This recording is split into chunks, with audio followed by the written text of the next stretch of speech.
the most disturbing thing you learned about someone on the first date?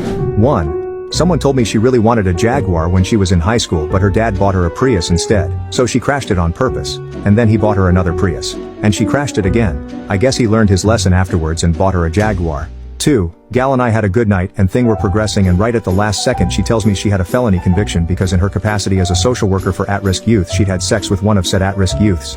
3. He was a gambling addict and said he didn't get much out of his meetings at Gamblers Anonymous because the other people there were low-stakes grandmas playing bingo, and he was more of a high roller so he couldn't relate.